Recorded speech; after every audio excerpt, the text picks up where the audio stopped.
Dobrodošla v podcastu Vse je v redu. To je podcast, kjer bomo skupaj iskali navdih, notranji mir, premagovali strahove in gradili zaupanje vase, v druge in v življenje. Vodim ga Vida Igličar, grafična oblikovalka in ilustratorka, zagnana iskalka smisla in notranjega miru. Skozi izzive, ki mi jih življenje prinese na pot, aktivno in kreativno iščem pot naprej. Ob izidu knjige, ki ima prav tako naslov Vse je v redu, sem želela ustvariti še ta navdihujoč in podporni prostor, podcast, kjer upam, da bom skozi razkrivanje svoje ranljivosti in svojih preizkušenj pripomogla k zmanjševanju stigme na področju duševnega zdravja. Predvsem si želim, da ti dam vedeti, da v stiski nisi sam oziroma sama. Vedno bom hvaležna za tvoj čas in za poslušanje.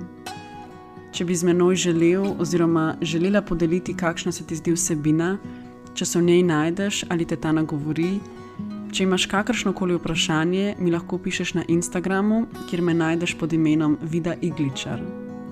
Vesela bom tudi, če moje ustvarjanje podpreš tako, da se na podcast naročiš ali pa ga podeliš s svojimi bližnjimi. Preden začnem, naj poudarim, da nisem zdravnica, ne psihiatrinja ali psihoterapevtka. Tematike duševnega zdravja razkrivam skozi oseben pogled in lastne izkušnje. Verjamem, da je moja največja kvalifikacija predanost. Predanost delu na sebi, iskanju smisla in boljšega življenja ter pripravljenost na pogovore o občutljivih temah. Če se kadarkoli znajdeš v hudi stiski, se obrni na strokovno pomoč ali pokliči na eno od številk za pomoč v duševni stiski. V današnji epizodi bom delila tretji, zadnji del te serije Moja zgodba. Če še nisi, te lepo vabim, da poslušaš prejšnje epizode. V prvi, bolj kratki, uvodni epizodi povem, kako sem se kot grafična oblikovalka in ilustratorka sploh znašla na točki, da sem začela ustvarjati na temo duševnega zdravja in podelim nekaj razlogov, zakaj sem se odločila, da ustvarim ta podcast. Z drugo epizodo sem potem začela to serijo Moja zgodba, kjer kronološko delim tiste koščke svoje zgodbe, ki so me zaznamovali. V drugi epizodi se za začetek vrnem v otroštvo in okvirno podelim izkušnjo medvrstniškega nasilja, ki me je močno zaznamovala, in podelim, kako sem po njej ostala s prepričanjem, kako grozno je izgubiti kontrolo in kako sem potem to kontrolo pretirano iskala tam, kjer se mi je zdelo, da jo imam. V epizodi delim, kako sem pri 16 in 19 letih nenadno izgubila 2 bližnji osebi na skoraj isti datum, in kako sem se potem, ker sem bila pri obeh zadnja, ki sem jo videla, soočala ne samo z minljivostjo, ampak še s krivdo in vprašanji, če bi lahko kaj storila za drugačen razplet dogodkov. V tretji epizodi pa govorim o svoji čudoviti izkušnji študija v tujini, o vrnitvi nazaj v Slovenijo, delu v oglaševalski agenciji in kako me je že pri 26 letih doletela izgorelost. Jaz upam, da mi je uspelo čim bolj iskreno in razumljivo podeliti, zakaj in kako je pri meni prišlo do te diagnoze, kako je izgledala bolniška, kako lahko prepoznamo neke simptome, če tudi se seveda od osebe do osebe razlikujejo, in kakšne spremembe je potem ta bolniška zahtevala od mene. Potem pa delim še, kako me je prav izgorelost spodbudila, da sem si potem v iskanju boljšega telesnega in duševnega počutja zadala izziv, za katerega sem vsak dan naredila eno malo dobro dejanje, in kako je iz tega izziva nastala moja knjiga 100 dni za boljšo mene. Danes nadaljujem naprej od tistega usodnega paničnega napada, ki me je pospremil na zdravljenje zaradi izgorelosti. Po tem napadu sem občasno še doživela kakšen panični napad, ampak nikoli več tako intenzivnega. Že samo vedenje, kaj panični napad je omililo intenzivnost doživljanja vseh, ki so potem sledili. Se je pa v meni s časom začela pojavljati vse bolj splošna tesnoba. Rojevali so se strahovi, ki jih prej nisem poznala. Strah pred zaprtimi prostori, pred vožnjo skozi tunel, po avtocesti in z letalom, in tudi recimo manj oprijemljiv strah pred neznanimi okoliščinami in situacijami brez vidnega izhoda, oziroma pred situacijami, ki jih nisem mogla natančno načrtovati. In seveda vemo, da je v življenju teh situacij res ogromno, tako da si lahko predstavljaš, da me je na neki točki bilo strah kar precej časa. Tesnoba se je res nekako postopoma prikradla v velik por mojega vsakdanjika. Včasih so jo sprožili oprijemljivi strahovi, drugič pa čist neoprijemljive misli ali pa samo občutek, da nimam nadzora. Te dni sem v knjigi Ko možgani bluzijo, ki jo trenutno berem. No, to je recimo še en izmed razlogov, da sem ustvarila ta podcast, ker preberem kar nekaj literature na temo duševnega zdravja in ustvarjanja, in ko sem knjigo, ki ima prav tako naslov Vse je v redu, končala in dala v tisk, potem seveda ne moreš več dodajati vsebine, čeprav prebereš še kaj, kar bi dodal. In s podcastom verjamem, da bom imela priložnost še naprej bolj ažurno deliti vsebine in mogoče preizkušene neke koristne nasvete, ki pomagajo meni ali pa me navdihujejo. No, da se vrnem k knjigi Ko možgani bluzijo. Notri avtor čudovito opiše razliko med stresom in tesnobo. Če se na primer v službi nadrejeni spravi nate, boš verjetno pod stresom. Če pa pomisliš, kaj če se bo šef v službi spravil name, to je pa tesnoba. Je nekakšen preventivni, fiktivni stres, ki se sploh še ni zgodil, ampak reakcije naših možganov in telesa so pa enake, kot če bi se. Stres sproži grožnja, tesnoba pa samo potencialna grožnja. Ko govorim o svojem soočanju s tesnobo, ne govorim o tesnobi, ki jo na primer upravičeno čutimo pred kakšnimi pomembnimi dogodki ali pa javnim nastopom. Govorim o skrajno intenzivni tesnobi, ki ti v kosti naseli toliko močan strah, da boš umrl, da včasih težko misliš na kaj drugega. Govorim o neki vse prisotni zaskrbljenosti, ki je vsaj meni včasih od jutra do večera in včasih še po noč vztrajno šepetala, da bojo moje misli zavedno toliko temne. Ta tesnoba mi je počas nadela okove in me oropala občutka notranje moči. Sicer počasi, ampak je vztrajno ožila prostor, v katerem sem si pustila gibati in poskrbela, da je moje življenje postalo še bolj utesnjujoče in majhno. In prav, ko se mi je zdelo, da si omejujem prostor, v katerem si pustim gibati, in ko so me te strahovi, ko so mi začeli nekako onemogočati, da sem polno živela življenje, prav takrat je tesnoba prišla še bolj na plan in me celo prevzela. Če mogoče tesnobe ne poznaš ali pa prepoznaš, jo lahko primerjaš z občutkom, ko premišljuješ, a si mogoče nekaj pozabil. Ali pa s trenutkom, ko se na stolu na 2 nogah zibaš in si na meji, da se prevrneš nazaj. Torej ta negotovost, dvom, nemir, občutek izgube trdnih tal pod nogami, včasih potem celo slabost ali pa zvijanje v trebuhu, švigajoče misli, pospešeno bitje srca, potenje. In če si predstavljaš, da to doživljaš vsak dan in s tem občutkom še ne znaš živeti in ne znaš dati nalepke, ne razumeš, kaj pomenijo, kaj jih sproži ali pa odkod izvirajo, kaj šele kaj z njimi narediti, lahko razumeš, da se človek v taki situaciji počuti izgubljeno. Zase lahko trdim, da sem se. Zdelo se mi je, da sem se po izgorelosti pobrala na noge, izdala knjigo 100 dni za boljšo mene, ki mi je res obrnila življenje na bolje, in potem je bila tu ta tesnoba in strahovi, ki jih nisem razumela. Spraševala sem se, kako, če sem res začela skrbeti zase, dobro sem spala, redno sem se gibala, odkje zdaj ta tesnoba? Bilo me je strah, da ne bo nikoli bolje, in bilo me je sram, da imam spet neko stisko. In v tej stiski, ko so se tesnobe pridružile še negativne misli, da ne bo nikoli bolje, se mi je zdelo, da sem spet izgubila svoj kompas. V tistem obdobju, ko je tesnoba v meni rasla, o njej kar nekaj časa nisem nikomur govorila. Nisem znala opisati, kaj doživljam, del mene pa se je tega celo malo izogibal. Sem pa veliko brala. Ena izmed številnih knjig, ki sem jih prebrala, ima naslov Čuječnost, kako najti mir v ponorenem svetu, v kateri avtorja izpostavita, da negativni občutki niso problem, ki bi ga morali rešiti, ampak bi ga morali samo občutiti. Ker ko čutimo, priznamo obstoj teh občutkov, jih ozavestimo in ko opustimo potrebo, da bi jih pojasnili ali pa da bi se jih znebili, bodo hitreje oziroma je večja verjetnost, da bodo izginili po naravni poti. Jaz se spomnim, da sem takrat iz več smeri slišala, kako je treba tesnobo samo sprejeti.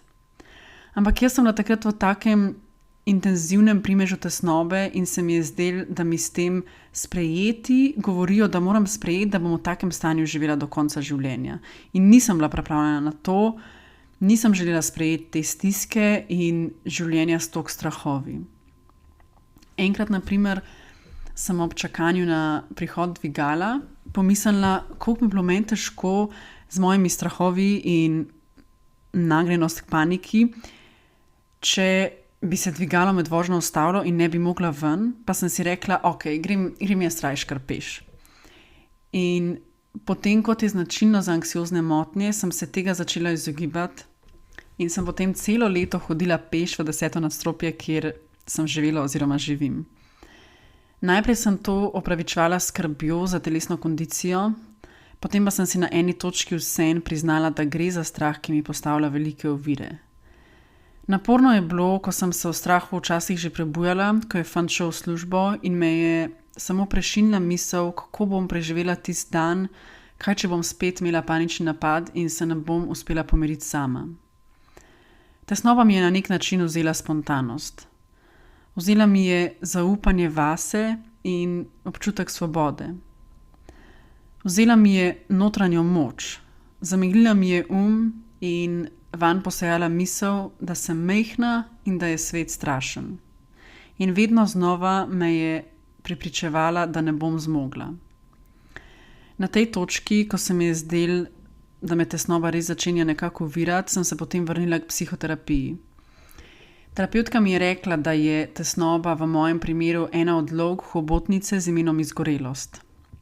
Rekla je, da se telo še dobro, precej bolje kot spominja, koliko težka izkušnja je bila izgorelost in se zdaj intenzivno odzove že na najmanjši stres. Ta najmanjši stres je pa lahko sprožila že samo misel, ki sem jo vzela resno oziroma preresno.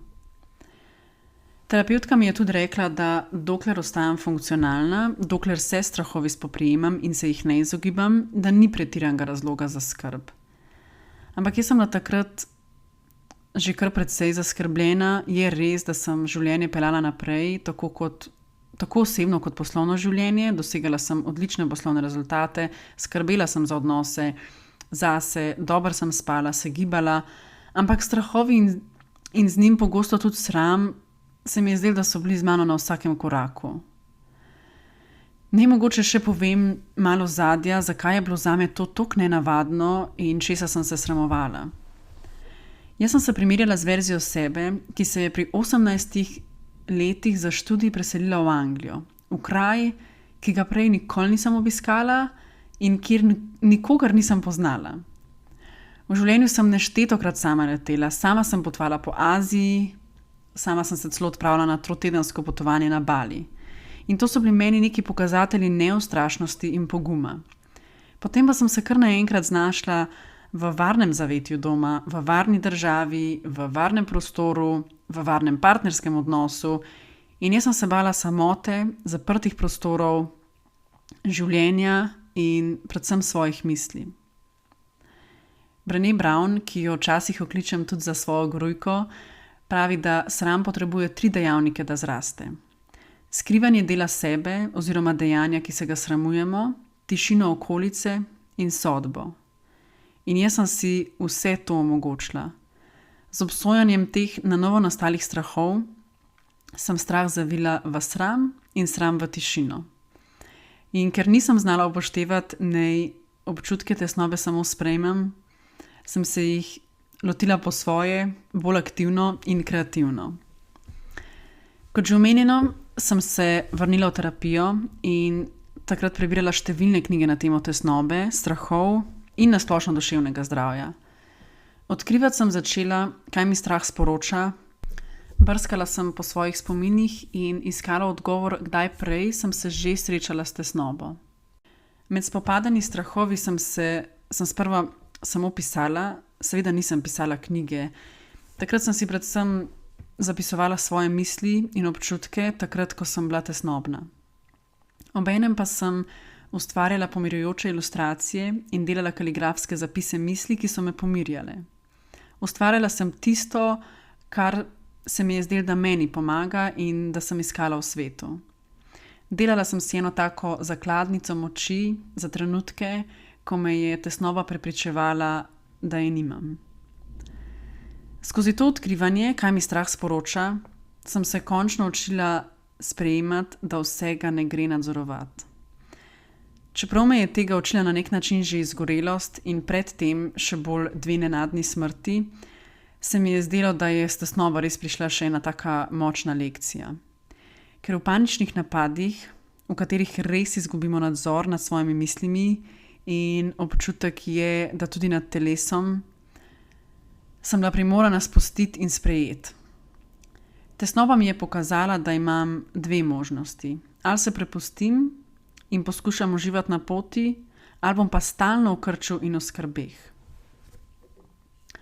Mislim, da sem v eni izmed prejšnjih epizod že podelila to meni ful lepo misel, kjer je strah, ni zaupanja. Kjer je želja po nadzoru, ni zaupanja. Pomembno je pa zaupati v troje, vase, v druge in v življenje. In vse to troje sem v obdobju spoznavanja tesnobe poskušala nazaj vzpostaviti in spet okrepiti. Zaupati vase pomeni, da verjamemo, da bomo zmogli, da si obljubimo, da bomo poskrbeli zase in da se zavedamo, da imamo ne glede na to, kaj nam bo življenje prineslo na pot, vedno nekaj svobodnega prostora in v njem sebe, ki smo si lahko najboljši prijatelj. Zaupati vase pomeni, da se zavedamo svoje notranje moči in možnosti, da dosežemo spremembe. Zaupati v druge pomeni, da verjamemo in v skladu s tem tudi delujemo, da nam drugi ne želijo škodovati, ampak da smo vsi tu z željo, da bi živeli dobro. Da vsi delamo po svojih najboljših močeh v danem trenutku. Zaupati v življenje pa pomeni, da se zavedamo, da imamo pred sabo preizkušnje, ki nas krepijo in da je življenje lepo ne zaradi svoje popolnosti, ampak zaradi polnosti, torej z vsem dobrim in slabim. Da je življenje smiselno, naša naloga pa je, da odkrijemo svoj smisel in ga živimo. Poleg terapije sem v času soočanja z intenzivno tesnobo obiskovala še pogovorno-izobraževalne brezplačne delavnice spoprijemanja s tesnobo in enkratno delavnico tehnike sproščanja in oboje organizirajo zdravstveni domovi. Delavnice vključujejo 4 srečanja in ti jih z veseljem priporočam, če se morda srečuješ s tesnobo ali pa če te zanimajo praktične enostavne vaje, s katerimi se lahko sprostiš. V tistem obdobju sem šla tudi na logoterapevtski vikend, kjer sem se bolje spoznala z logoterapijo, katere utemeljitelj je dr. Viktor Frankl. In v temeljih ta terapija sloni na zdravljenju duševnosti z odkrivanjem smisla. Frankl je preživel holokavst in je v svojih izkušnjah v različnih nacističnih koncentracijskih taboriščih med drugimi napisal avtobiografsko uspešnico z naslovom Človekovo iskanje najvišjega smisla. On je v taboriščih izgubil ženo, očeta, mamo in brata in nedvomno je bila ta težka preizkušnja bistvena za postavljanje temeljev logoterapije, ki stremijo k sprejemanju tistega dela življenja, nad katerim nimamo vpliva, in k prevzemanju odgovornosti ter uživanje svobode v tistem delu, ki pa nam preostane. V življenju se nam zgodi marsikaj, česar ne moremo spremeniti. Frankla so privedali v taborišče, na kar ni mogel vplivati, se je pa, kot on piše, lahko svobodno odločil, da tam svojega življenja ne bo končal sam. In logoterapija kot glavno motivacijsko silo bivanja opredeljuje voljo do smisla, ki človeka usmeri k odkrivanju smisla v vsaki dani situaciji njegovega bivanja. Iz izkušenj z izgubo sem sama vedela, da življenje preobremenjeno s preteklostjo prinese depresijo. Po srečanju z izgorelostjo sem na lastni koži spoznala, da preobremenjenost s prihodnostjo prinese tesnobo in s časoma sprevidela, da je rešitev v osredotočenosti na sedanjost. Če se ne motim, je Tony Robbins, predavatelj in coach, rekel, da ne moramo hkrati občutiti hvaležnosti in strahu, kar se mi zdi pač res čudovito. Ko sem se jaz odpravila na terapijo zaradi tesnobe, sem šla tja z jasnim ciljem, da enkrat zavedno odpravim s tesnobo in je ne bom nikoli več občutila. No, to obdobje terapije sem potem na koncu zaključila, ko sem prišla do uvida, da tesnobe ne gre kar tako izbrisati iz življenja, vsaj če želimo živeti polno. Sem se pa začela soočati s strahovi, končno sem o njih spregovorila, se jih nehala sramovati in jih začela premagovati. Zdaj se vsakodnevno vozim z dvigalom, spet sem se peljala z letalom in tesnoba me ne spremlja več vsak dan. V moji novi knjigi Vse je v redu si lahko prebereš bolj točno, kako sem se recimo lotila soočanja z dvigalom. Ko sem imela za svoje nove strahove, paniko in tesnobo več besed, sem lahko bolj razumela svoje občutke in njihov izvor, in ko sem ugotovila, da teh občutkov ne doživljam samo jaz, sem se jih manj sramovala. Meni je zelo pomagalo, da sem bila besedno opolnomočena in sem s tem lažje o teh občutkih spregovorila z različnimi ljudmi in da sem od številnih potem slišala, da so se s podobnim srečali tudi sami. Ko sem prekinila tišino, se je sram zmanjšal. In ko se je sram zmanjšal, se je zmanjšala tudi intenzivnost teh strahov. S tesnobo sem se počasi poprijateljila in danes ni več moja cimra, ampak znanka, ki, ko pride na obisk, mi prinese en tak nežen opomnik ali pa tiho povabilo, da si vzamem čas zase. S časom sem vse bolj razumela svoja občutja in počasi sprejemala, da me tesnoba vabi, da živim v sedanjosti in v stiku s sabo. Z njo sem se podala tudi na pot, na kateri sem začela ločevati med mislimi in sabo in se nehala toliko poistovetiti s svojimi mislimi. Danes vem, da gre pri zdravljenju tesnobe predvsem za učenje, kako jo doživljati. Učila sem se sprostitvenih tehnik. V svoj nabor osnovne higiene skrbi za duševno zdravje sem poleg kvalitetnega in zadostnega spanca, rednega gibanja in zdrave ter raznolike prehrane dodala še umirjeno in globoko dihanje. V knjigi temu posvetim celo poglavje, kako sem spoznala, da je dihanje res, kot ga dr. Borut Škodlar pomenuje, kraljeva pot do umiritve. Učila sem se, kako so skrbi kot odziv na strah oziroma tesnobo v resnici en tak obrambni mehanizem, ki se ga preučimo in po njem potem posežemo, ko se znajdemo v neznani situaciji. Skozi ves ta moj proces spoznavanja sebe, tesnobe, kako si pomagati, je začela nastajati knjiga. Knjiga z naslovom Vse je v redu, ki je v začetku leta izšla pri založbi Mladinska knjiga. V knjigi skozi 15 poglavij delim razmišljanja in doživljanja. To je nekako krovni del knjige, v katerem raziskujem svoje življenje, se vrnem v otroštvo in iščem razlage, kdaj in zakaj se rodijo strahovi, kako jih upravljati, kdaj premagovati in kdaj sprejemati ter se učiti z njimi živeti. Skozi daljše zapise delim svojo pot od otroštva do danes in vzporedno s tem od temnega obdobja, ko so bili strahovi intenzivni in naporni in se mi je zdelo, da samo hlastam za zrakom, preko obdobja, ko sem se postavila v aktivno vlogo in jih začela bolje spoznavati in odkrivati njihove vzroke, ter na koncu do obdobja, ko sem spet našla svoj smisel in pot ven iz strahu. S temi zapisi ti želim ponuditi uvid, oporo, razumevanje in te usmeriti k sprejemanju in grajenju zaupanja. V knjigi delim tudi svoje dnevniške zapise tistih najbolj tesnobnih dni. To so res samo pretipkani in zlektorirani nič cenzurirani zapisi iz mojega dnevnika. Z njimi upam, da ti ponudim uvid, da v stiski nisi sam oziroma sama.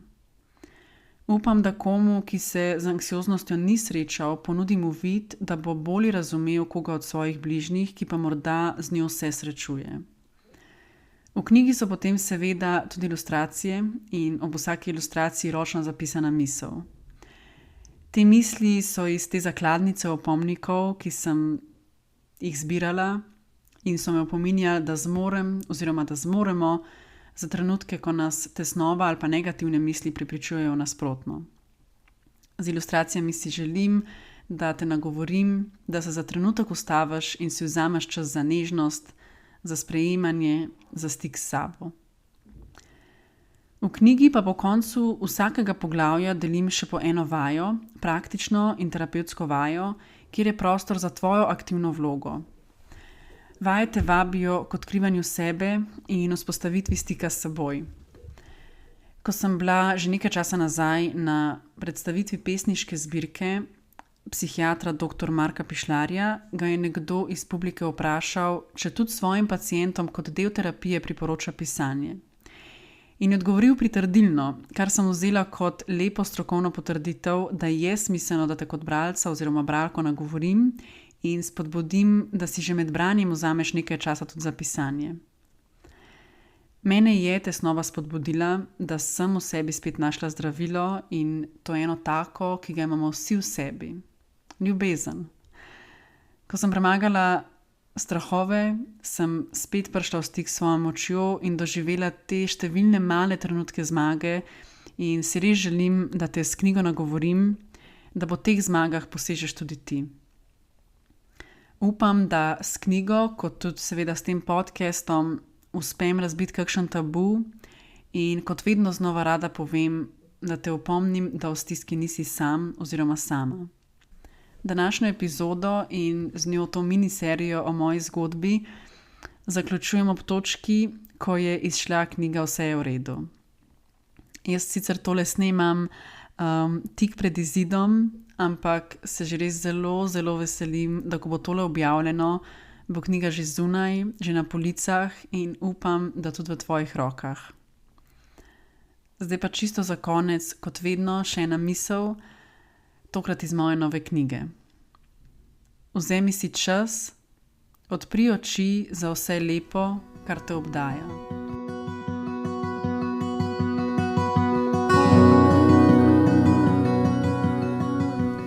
Hvala za tvoj čas in za poslušanje. Če bi z menoj želel oziroma želela podeliti kaj o današnji epizodi, mi lahko pišeš na Instagramu na profil Vida Igličar. Tam me lahko tudi spremljaš ali pa obiščeš mojo spletno stran www.vidaiglicar.com. Hvaležna bom tudi, če moje ustvarjanje podpreš tako, da se na podcast naročiš ali pa ga podeliš s svojimi bližnjimi. Lepo te vabim tudi k nakupu mojih knjig. Moja prva, ki ima naslov Naj ti povem svojo zgodbo in je spominski album namenjen starim staršem, da vanj zapišejo svojo zgodbo in spomine, je na voljo na spletni strani Grafenauer založbe na www.grafenauer.si. Mojo drugo, 100 dni za boljšo mene, ki je ustvarjena za vse, ki ste v iskanju boljšega počutja in letos izdano knjigo Vse je v redu, pa lahko dobiš v vseh knjigarnah Mladinska knjiga in na spletni strani www.mk.si. Upam, da te svojo vsebino usmerim k sprejemanju in občutenju zaupanja ter hvaležnosti za vse dobro okoli nas. Upam, da te kdaj pomirim in ti pogled usmerim tja, kjer je lepo, kjer je smisel. Upam, da tvoje srce mirno bije, da dihaš počasi in globoko, da so tvoje misli danes umirjene in da si v redu.